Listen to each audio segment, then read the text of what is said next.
오늘 사도행전 2장 37절로 47절을 통해서 초대교회와 신앙생활을 담자, 초대교회의 신앙생활을 닮아가자 하는 제목으로 은혜를 나누고자 합니다. 우리가 예수님은 이 땅에 오셨고 죽으셨고 부활하셨고 승천하셨고 다시 오십니다. 이게 예수님의 5가지 사건인데, 이것은 저와 여러분을 위해서 성경의 예언대로 이루어지는 말씀입니다. 특별히 사도행전 1장 4절에서 5절을 보면 예수님께서 하늘로 사망 권세 깨뜨리시고 다시 부활하셨는데, 부활하시고 승천하시기 직전에 제자들과 함께 자리에서 너희는 곧 성령으로 세례를 받을 것이라 하고 말씀하신 말씀입니다. 예수님이 하늘로 승천하시면서 마지막 남긴 말씀이 3가지거든요. 성령을 보내줄 테니 성령을 받으라. 성령이 임하면 권능이 오는데 땅끝까지 증인이 되라. 3번째, 너희들이 본 그대로 내가 다시 오겠다. 이렇게 약속하셨거든요. 오늘 이러한 주님의 약속의 말씀을 끝까지 믿고 함께 모여서 기도한 사람들은 500명이었는데 기도하다가 380명 중간에 그냥 포기하고 돌아가 버렸어요. 그러나 120명은 끝까지 사도행전 1장 14절 마음을 같이하여 전혀 기도에 힘썼느니라. 기도에 힘쓰다가 그 결과가 어떤 역사가 일어났습니까? 오순절날 사도행전 2장 1절로 4절 불효같이 갈라지는 성령, 급하고 강한 바람 같은 성령이 불어오더니 성령의 말하게 하심을 따라 다른 언어들로, 다른 방언으로 말하기를 시작하니라. 이런 말씀이 나와요. 오순절 축제에 참여하기 위하여 모여든 유대인들은 제자들의 방언하는 것을 보고 성령 충만하고 은사 받는 걸 보고 술에 취했다고 막 조롱까지 했어요. 성령에 대한 인식이 없어서 그래요. 어떻게 보면 성령의 회방죄를 저지르고 마른 거예요. 큰일 나거든요. 오늘날 여러분, 성령의 충만함을 받아야, 체험적인 신앙을 가져야 요한복음 3장 5절 천국 갈 수 있습니다. 성령 받아야 거듭나고 거듭난 사람만이 하나님 나라에 들어갈 수 있다고 했기 때문에, 오늘 베드로는 11사도들과 같이 서서 자신들에게 임한 성령의 역사, 그리고 애적으로 표출된 방언의 현상을 설명하기 위하여 담대하게 그들 앞에 설교를 합니다. 그게 사도행전 2장 14절로 41절의 말씀입니다. 베드로의 설교의 내용을 보면은 핵심이 있어요. 그게 로마서 10장 13절의 말씀에 의하여 누구든지 가난한 자나 부한 자나 가진 자나 못 가진 자나 누구든지 주의 이름을 부르는 자는 구원을 얻으리라. 이게 베드로의 설교의 핵심입니다. 동시에 요엘서에 나오는 요엘 선지자의 말을 통하여 오순절 사건의 진위를 사도 베드로는 설명을 하고 있습니다. 베드로가 이용한 요엘서 2장 28절부터 32절의 말씀인데, 그 말씀을 요약하면 하나님은 말세가 되면 모든 사람들에게 인간의 힘으로는 믿음 지키기 어렵고 마귀 사탄 유혹에 빠지기 쉽고 믿음 떨어지고 상처받기 쉬우니까 성령을 받아야 된다. 근데 그때는 성령을 차별 없이 부어주시는데 주의 이름을 부르는 자만이 구원을 받는 것이다. 이렇게 애치고 있는 거예요. 그리고 계속해서 설교하기를 예수님은 하나님의 아들이시다. 그리고 그분은 권능을 행하신 분인데, 그런데 그분은 죄가 하나도 없다. 인카네이션 하신 분이에요. 성육신 하신 분이에요. 그런데 그분을 유대인들이 못 박아, 십자가에 못 박아 처참하게 죽였다. 그러나 우리가 본고로 육신이 썩음을 당하지 아니하시고 하나님께서 예수를 무덤에서 살리셨다. 사망 권세를 이기시고 부활하게 하셨다. 베드로는 예수님의 메시아 되심을 증거한 것입니다. 이렇게 설교한 결과가 어떻게 되었습니까? 사도행전 2장 37절로 41절의 말씀에 나타나지요. 특별히 37절에 보니까 사도들이 말씀을 전하는데 그동안은 말씀을 전해도 감동이 없어. 교회 와도 감동을 못 받아. 딴 생각만 해요. 은혜를 못 받고 가. 그런데 은혜가 임하니까 가슴에 찔림을 받으면서 어찌할꼬 회개가 시작된 겁니다. 여기서 보니까 가슴에 찔려, 그래서 이 찔린다는 말의 헬라 말을 보니까요, 카테니게샨이라는 말인데, 이 말은 좀 어려운 얘기 같지만 때린다, 혹은 격하게 찔려 관통한다, 혹은 실신시킨다, 이런 뜻을 담고 있어요. 다시 말하면 말씀에 찔림받지 못한 성도가 돼서는 안 되죠. 심령을, 골수를 쪼개는 하나님의 말씀, 살아있는 말씀 들을 때 가슴을 치면서 찔림을 받아야 돼요. 백기원 교수, 여러분 잘 아시는 대로 공주대학교 음악과 성악 교수가 빚더미에 앉아서 자살에 죽이려고 다 준비하고 있고, 그럼에도 교만이 하늘을 찌르고 앉아있는데, 제가 부족하지만 집회하다 보면 교만한지 하나 모르겠어요. 상처 안 주려고 교만해도 교만하다 소리 안 하고 그냥 넘어가서 그렇지요. 누가 은혜 받고 안 받는지 그거 하나 안 보이겠습니까? 교만하지 말라고 호통을 쳤는데, 거기서 깨닫고 회개하고 말씀을 잘 받아들이니까 갑자기 이거 왜 이런데? 그러면서 55년의 꼽주가 거기서 펴진 거 아닙니까? 그래가지고 저보다 많이 집회를 다녀요. 세상에 전 세계를 다니면서. 이렇게 말씀을 듣고 찔림 받으면 역사가 일어나는 거예요. 이번에도 성주에서 기독교 청년협회 참회 많이 나오는 동네 말이에요. 그 집회를 하는데 그 장로님들, 목사님들이 눈물을 흘리고 은혜 받고 너무 좋다고 하고, 그 내년 9월에 다시 가거든요. 막 은혜 받고 다시 간다는 말은 뭐예요? 은혜가 됐다는 얘기 아닙니까? 그런데 그래도 은혜 받는 속에서도 어떤 분은요, 감동이 없어요. 근데 목회자들끼리 모여서 이런 말을 하더라고요. 어떤 분이 내 멱살을 잡았대요. 중직이 잘 될 리가 있어요. 저주스러운 얘기는 여기서 수도발래요. 하나님이 무섭잖아요. 같은 말씀을 전해도 은혜 받고 겸손하게 눈물을 흘리면서 회개하고 변화받는 사람이 있는가 하면, 말씀을 비판적이고 그렇게 받는 분들이 있거든요. 오늘 여러분 하나님의 말씀 들을 때 오순절의 역사처럼 찔림을 받는 자가 되기를 바랍니다. 그들은 베드로의 설교를 듣고 오랫동안 고대에 오던 메시아를 그들 스스로 배척했고 십자가에 처참하게 못 박아 죽였다, 이 사실을 깨닫게 해주는 거예요. 그들이 깨닫는 순간 가슴을 치면서 잘못했다, 내가 회개한다, 그러면서 찔림을 받고 있는 것입니다. 이때 베드로가 또 외칩니다. 본문 38절로 39절입니다. 너희가 회개하여 각각 예수 그리스도의 이름으로 세례를 받고 죄사함을 받으라. 그리하면 성령을 선물로 받으리니. 이 모든 사람에게 다 해당되는 말씀인 것을 믿습니다. 누구든지 하나님 앞에 회개하면 죄사함을 받을 수 있습니다. 다윗처럼 자복할 때 하나님이 왕중왕으로 쓰신 것처럼 회개하고 제사함 받으면 성령을 선물로 받을 수 있다는 소망의 메시지인 줄로 믿습니다. 또한 그 말을 받은 사람들은 세례를 받음에 이날의 신도의 수가 3,000이나 더하더라. 41절에 말씀했어요. 은혜 받은 사람들은 입술을 통해서 입만 열리면 수많은 영혼들이 주님 앞에 돌아오는 역사가 일어나야 돼요. 은혜 못 받은 자는 입만 열으면 상대방에게 상처 주고 시험 들고 교회 떠나게 하고, 이런 자들이 돼서는 아니 되지 않습니까? 오순절날 일어났던 성령의 역사로 초대교회가 탄생한 것입니다. 이것은 성령의 첫 번째 열매가 맺어진 것으로, 이 열매를 한마디로 말씀드리면 47절에 나옵니다. 하나님을 찬미하며 온 백성들에게 친송을 받으니 주께서 구원받는 사람을 날마다 더하게 하시니라.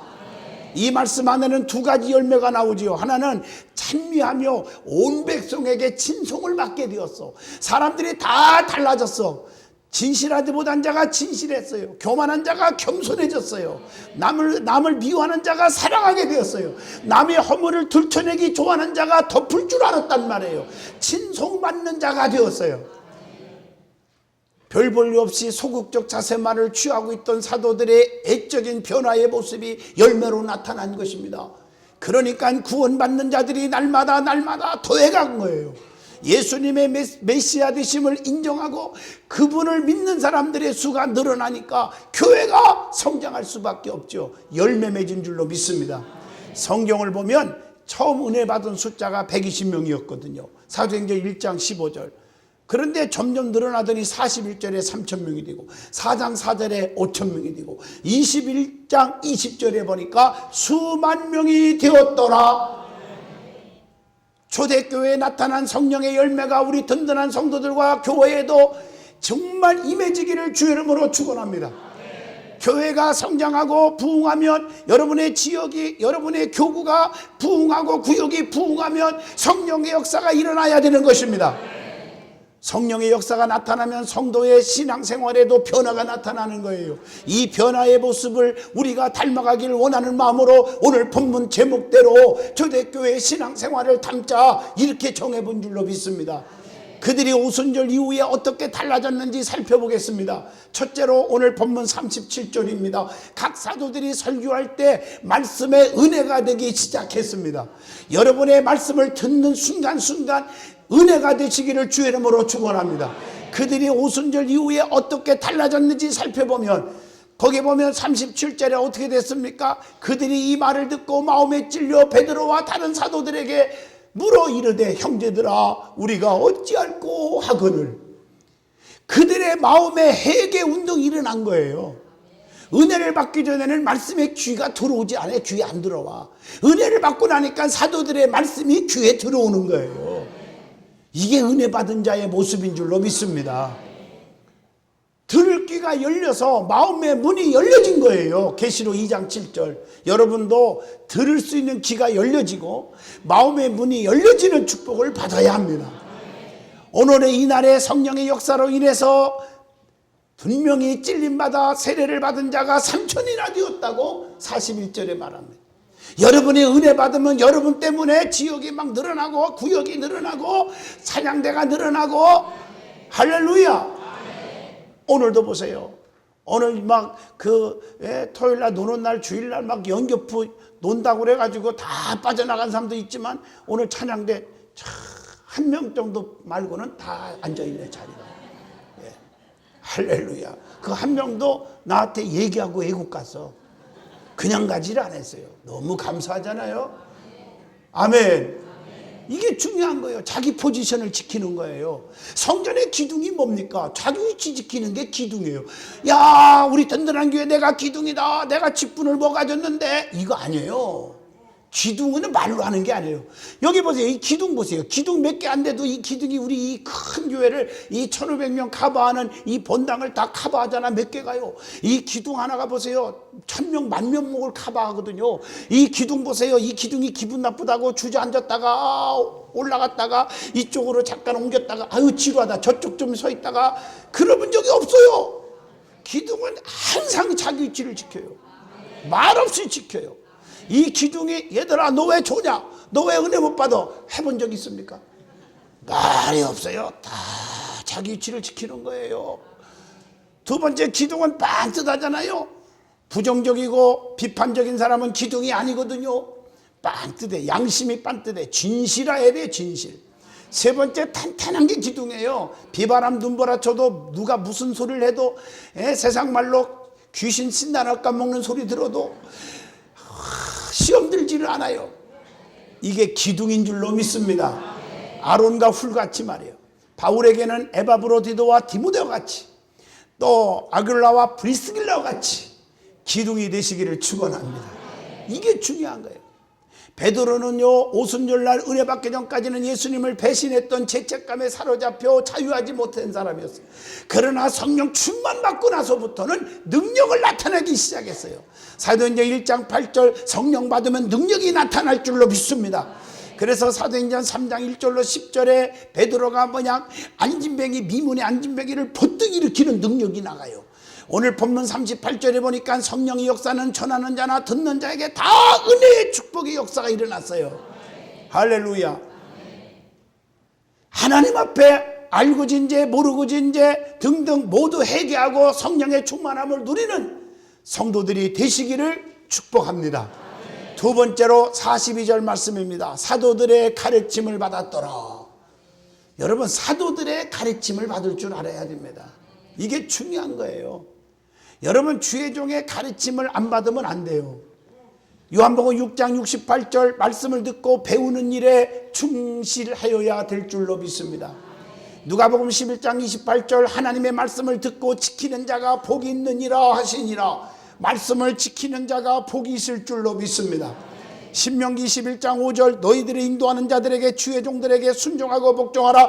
근심으로 하게 하지 말아라. 즐거움으로 하게 하라. 그렇지 아니하면 너희에게 유익이 없느니라. 여러분, 항상 주의 종은 하나님께서 택하셨으므로 사람의 소관이 아니라 하나님의 소관임을 가르쳐주고 있죠. 제사장은 내가 택했고, 히브리서 13장 17절 말씀에 의해서 근심으로 하게 하지 말라 했고, 신명기 21장 5절에 제사장은 내가 택했다, 내 소관이다. 그래서 주의 종들은요, 성도들이 보지 않는 곳에서 얼마나 우는 줄 아세요? 하나님과의 관계 속에서 잘못하면 여러분이 생각하는 것 이상으로 엄청나게 두드려 맞아요. 그래서 하나님 앞에 벌벌 떨고 기도하는 거예요. 또 잘하면 하나님이 보상을 다 해주시기도 하시고요. 이걸 아시죠? 사람이 재판하고 심판하고 판단하고 그러지 마시란 말이죠. 사람이 판단하여 재판하려고 하면 자기만 손해지요.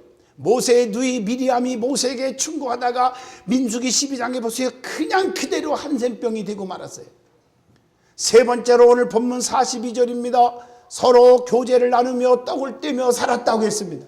그들은 사랑의 교제를 나눈 겁니다.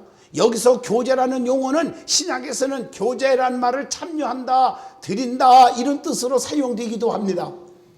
이것은 단순히 친교만을 의미하는 것이 아닙니다. 물질적으로 정신적으로 참여와 협력의 의미가 포함되어 있는 단어입니다. 그래서 교회는 세 가지 사명이 있다고 그랬죠. 첫째가 선교하는 사명입니다. 이것은 말씀을 전하는 사명이에요. 이걸 다른 말로 말하면 케르크마라고 말합니다. 로마서 1장 15절 나는 할 수 있는 대로 로마에 있는 너희에게로 복음을 전하기를 힘쓰노라. 이 미션은요, 예수님의 지상명령이에요. 마태복음 28장 16절로 20절입니다. 사명자가 마땅히 해야 할 일입니다. 사도행전 4장 20절 우리는 보고 들은 것을 말하지 아니할 수 없다. 우리는 하나님의 말씀을 들었으면 그 말씀을 전하지 아니할 수가 없다. 두 번째가 섬김의 사명입니다. 교회는 섬김의 사명이 있어야 돼요. 이걸 디아코네오 혹은 디아코니아 혹은 디아코노모스라는 단어가 있습니다. 이건 섬긴다, 봉사한다, 헌신한다, 희생한다 이런 의미를 가지고 있습니다. 모든 일을 주께 하듯 하고 열심을 품고 주를 섬겨야 됩니다. 에베소 6장 7절에 보니까 기쁜 마음으로 섬기기를 주님께 하듯 하라. 로마서 12장 1절 너희 몸을 하나님이 기뻐하시는 거룩한 산 제물로 드리라. 이는 너희가 드릴 영적인 예배니라. 이렇게 말씀하고 계십니다. 세 번째가 교제의 사명입니다. 이것은 코이노니아라고 말하는데 이 뜻은 협조, 선물, 참여라는 뜻이 있습니다. 그래서 코이노니아는 끼리끼리 놀지 말라는 거예요. 목사가 여러분들에게 끼리끼리 놀지 말라는 뜻은요, 무슨 뜻이냐, 모여가지고 그냥 기도하고 전도하고 좋은 얘기하면 좋은데 그렇지 않을 때가 더 많아. 그런데 중요한 것은 12명이 모여서 밥 먹으러 다니고 다 하는 건 좋아요, 친해지는 건. 그런데 중요한 것은 12명 중에 11명은 아주 괜찮은데 한 명이 마귀 사탄 노릇하는 분이 있거든요. 제가 목사가 볼 때 그 사람도 죽고 못 사는 사이가 돼버리니까 그 하나의 미꾸라지가 온통 흙탕물을 내뱉어갖고 하나님을 버리게 되고 교회를 떠나게 되고 교회를 시끄럽게 하는 그런 역사가 일어나는 교회들을 부흥회 다니면서 많이 보고 있거든요. 그러므로 사랑하는 성도 여러분, 진짜 믿음의 사람은 모든 사람이 나를 존경하고 모든 사람 나를 인정하고 모든 사람을 품을 수 있고 사랑할 수 있고 교제할 수 있는 코이노니아가 이루어져야 될 줄로 믿습니다. 그래서 이 코이노니아라는 뜻은 세 가지: 협조, 선물, 참여. 첫째, 협조. 이것은 힘을 보태는 것을 말합니다. 마게도니아 교회는 예루살렘 교회를 도왔다고 고린도후서 8장 1절로 5절에 칭찬하고 있지 않습니까? 그 다음에 선물, 이 선물은 사랑을 나누는 행위를 가리킵니다. 베드로후서 1장 7절에 경건의 형제 우애에 사랑을 더하라고 그랬어요. 그 다음에 참여라는 단어 있는데 봉사의 일원이 되는 건데, 고린도후서 8장 4절에 보니까 은혜와 성도 섬기는 일에 참여함에 대하여 우리에게 간절히 구한다 그랬어요. 우리는 모든 일에, 영적인 일에 참여하기를 힘쓰시기를 축원합니다. 교회에서 사랑의 교제는 매우 중요합니다. 이 교제가 잘못되어 서로 상처받고 시험 들게 하는 경우가 너무 많은데 잘못된 거예요. 사랑의 교제가 있으면 하나가 될 줄로 믿습니다. 그래서 예수님께서 요한복음 13장 34절에 새 계명을 너희에게 주노니 서로 사랑하라. 내가 너희를 사랑한 것 같이 너희도 서로 사랑하라 그랬습니다. 우리 주님이 사랑해 준 것 같이 너희도 사랑들 하라. 우리 주님이 우리를 어떻게 사랑해 줬냐고요. 정말 지옥 아름목 보낼 수밖에 없는 저와 여러분의 더럽고 추한 죄를 다 덮어줬고 십자가의 피로 사해줬고 천국 백성 만들어주신 그 사랑, 우리 예수님이 저와 여러분을 용서 안 했다면 지금 여기 국물도 없어요. 저도 벌써 죽었어야 돼요. 하나님이 용서해주고 사랑하고 덮어줬기 때문에 제가 오늘 이 자리에 설 수가 있었습니다. 그 사랑을 받은 것 같이 너희도 사랑했으니 저도 성도들을 미워하지 않습니다. 여러분들 진짜 사랑합니다. 아낍니다. 기도합니다. 저와 여러분이 다 이런 공동체를 이루시기를 축원합니다. 이게 중요한 거예요. 우리는 그리스도 안에서 한 몸이요 지체가 됨을 고린도전서 12장 27절 알아야 합니다. 서로 돌아보아 사랑과 선행을 격려하라고 히브리서 10장 24절에 말씀하고 있습니다. 피차 권면하고 덕을 세워야 한다. 데살로니가전서 5장 11절에 계속해서 우리에게 명령하고 계십니다. 그렇게 할 때 죄의 유혹으로부터, 죄의 어떤 시험과 유혹으로부터 서로를 보호를 받게 되는 거예요. 히브리서 3장 13절 피차 권면하여 너희 중에 누구든지 죄악의 유혹으로 완고하게 되지 않도록 하라 그랬어요. 그리고 본문 42절에 기도하기를 힘써야 된다 그랬으니 기도하기를 힘쓰시길 바랍니다. 아무리 뜨거운 물도 식으면 찬물이에요. 지금 식은 찬물을 마시면서 어제 뜨거운 물인데 오늘 식었는데도 어제 생각하고 뜨거 그러면은 여러분 다 이상하게 쳐다봅니다. 식었으면 식은 거예요. 기독교는 현재가 중요한 거예요. 과거에 아무리 하나님 앞에 헌신을 했어도 지금 교만하면, 과거에 교회를 사랑하고 주의 종 사랑하고 성도를 사랑했어도 지금 미워하면 그 미운 자예요. 그요. 현재가 뜨거워야 될 줄로 믿습니다. 현재의 신앙이 중요한 거예요. 계속 끓여야 뜨거운 물이 되는 것처럼 교회와 성도는 계속해서 끊임없이 기도를 중단해서는 안 되는 거예요. 기도하면 어떤 일이 일어납니까? 시편 34편 17절에 의인이 부르짖음에 여호와께서 들으시고 그들의 모든 환난에서 건지시는도다. 야고보서 5장 15절 믿음의 기도는 병든 자들을 구원하리니 주께서 그를 일으켜 주시리라.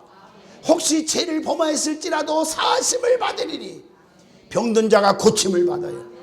그리고 민수기 11장 1절로 2절 보니까 백성들이 막 악한 말로 하나님을 원망하고 주의 종을 향해서 원망을 해요. 그러니까 하나님의 징벌로 노하심으로 여호와의 불을 그들 중에 붙여서 진영의 모든 꿀을 사르게 했어요. 불이야 아쩌가쩌가 어머나 내 재산 다 없어지네. 난리가 난 거예요. 그때 백성들이 주의 종 모세에게 부르짖었습니다. 주의 종에게 하소연했어요. 그게 민수기 11장의 말씀이에요. 그랬더니 주의 종 모세가요 하나님 앞에 중복 기도를 드려요. 그랬더니 하나님께서 주의 종 모세의 기도를 들으시고 그들에게 불을 꺼쳐서 그들의 모든 문제가 해결되었어요. 환난에서 벗어났어요. 죽음에서 벗어났어요. 여러분, 주의 종들의 중복 기도를 무시하면 안 돼요. 기도의 소원을 모세에게 알린 것처럼 주의 종들에게 기도의 제목을 알려주는 거예요. 그래서 보면 우리 집사람 사모님 통해서 카톡을 통해서 기도 제목이 막 올라와요. 또 저한테 또 보내주거든요. 그래서 기도 제목을 가지고 저는 그 자리에서 여러분에게 답변 전화는 안 해줘도 기도를 꼭 합니다. 안 한 적이 없습니다. 주의 종의 기도를 부탁하는 사람들, 그게 겸손한 사람이에요. 할렐루야. 어떤 사람들은 직접적인 직통 계시를 받는가 봐. 내가 기도하면 다 되는데 뭘, 이런 분들이 있어요. 아주 위험한 사람들입니다. 하나님은 주의 종을 통해서 응답하시는 경우도 많아요. 여러분, 홍해바다 앞에서 모세가 기도할 때 응답으로 홍해바다를 갈랐어요. 반석에서 주의 종의 눈물의 기도로 샘물이 터져나와 목마르어 죽지 않게 했어요. 밤에는 불기둥, 낮에는 구름기둥으로 주의 종의 기도로 하나님께서 이 역사 보호해 주셨어요. 이 사실을 아시기를 원합니다. 그 다음에 하나님은 교회를 부흥시켜 주는 거예요. 47절에 날마다 구원받는 자들을 더하게 하십니다. 교회의 부흥은 성도들의 축복과 연결됩니다. 기도하기를 힘쓰는 자가 되시기를 축원합니다. 다섯 번째로 오늘 본문 44절로 45절입니다. 나누는 공동체 생활을 하게 되었다는 것입니다. 서로 물건을 통용하고 재산과 소유를 팔아서 각 사람의 필요에 따라 나눠줬다 그랬어요. 우리 그리스도인의 경제관의 모습이 여기서 나타나는 거예요. 사도행전 4장 32절로 37절에 한 마음으로 물건을 서로 통용했어요. 자기 것도 내 거라고 주장하는 자가 없었다고 했습니다. 예수님께서도 부자 청년과의 대화에서 자신이 가진 모든 것을 팔아서 가난한 사람에게 나눠줘라 하고 마가복음 10장 21절에 명령했어요. 그랬더니 22절에 보니까요, 청년이 재물이 많아서 근심하면서 그냥 가버렸어요. 이때 예수님 뭐라고 말씀하셨습니까? 마가복음 10장 23절에 재물이 있는 자는 하나님 나라에 들어가기가 심히 어렵도다 이렇게 말했어요. 물질 때문에 신앙생활 까먹고 시험 드는 자가 많아요. 주일날 그 돈 몇 푼 더 받는다고 주일을 제끼는 사람들이 많아요. 이거 우리는 다시 한번 깨달으시기를 축원합니다. 마지막 여섯 번째 46절로 본문 47절입니다. 성전에서 드려지는 예배에 열심히 있었다는 거예요. 하나님을 찬미했다 하는 말은 예배입니다. 은혜 받으면 성전 예배의 성공자가 되는 거예요. 귀 있는 자는 들을지어다. 진짜 믿음의 사람은 예배의 성공자입니다. 은혜 받는 자는 성전에 모이기를 힘쓰는 거예요. 저는 부족하지만 죄송합니다. 우리 장로님들 어르신들은 다 이해가 될 거예요. 우리 때는요, 중학교만 들어가면 그때부터 어른 예배 한 번도 빠지면 안 되는 걸로 우리는 배웠습니다. 새벽 기도부터 시작해서. 정말입니다. 저녁 예배, 수요 예배 안 빠졌습니다. 예배가 그리워지고 붕괴를 했다고 하면 진짜 물 건너 강 건너 그냥 공동묘지 2개씩 건너다니면서요. 저는 5살 때도 부흥회 다닌 것 같아요. 5살 이전에는 생각이 잘 안 나. 기억이 안 나. 다녔는데 나는 모태신앙이니까. 5살 이후는 기억이 좀 나요. 내가. 어떤 애들이 장난하려고 공동묘지를 넘어서 부흥회 가는데 5살짜리 때 야 영종뱅이 나온다 뭐 이러고 순사 나온다 뭐 이러고 옛날에 놀리던 얘기거든. 그러면 걸음아 나 살려라. 도망간 게 아니라 교회로 갔죠. 도망갔다 소리 할 줄 알았죠. 은혜 받은 사람은 성전 예배의 성공자가 됩니다. 이걸 아셔야 돼요. 은혜 받은 자는 성전에 모이기에 힘써. 교회 안에서 시험 든 성도들의 공통점 2가지만 얘기할게요. 누가 시험 드는가 딱 여러분이 알아맞히는 방법. 첫째, 교회 빠져요. 예배 빠져요. 두 번째, 입에서 불평이 나와요. 감사가 없어요. 하여튼 목사님 교회 칭찬하는 꼴이 없어요. 왜 이러냐. 우리 목사님 왜 이런다냐. 우리 장로님들 왜 이런다냐. 우리 교회 왜 이런다냐. 전부 시험 드는 거예요. 사랑 있고 믿음 있으면요 덮을 줄 알아요. 능력과 축복받은 자들은 성전을 귀하게 여겼습니다. 시편 138편 2절에 보니까 내가 주의 성전을 향하여 예배하며 경배하며 한나도 실로의 성전에 기도하다가 사무엘을 낳았어요. 사무엘상 1장에. 다니엘서 6장에 보면 다니엘도 사자굴 속에 들어갈 줄 알면서도 성전을 향하여 기도했어요. 베드로와 요한도 사도행전 3장 1절로 10절에 성전에 뭐 했어요? 기도하러 가다가 안진뱅이 일으키는 능력이 나갔어요. 여러분, 그러므로 이제 성령의 충만한 자가 되시기를 축원합니다. 성령의 능력을 받아야 돼요. 기독교는 체험의 종교예요. 거룩만 따지면 안 돼요.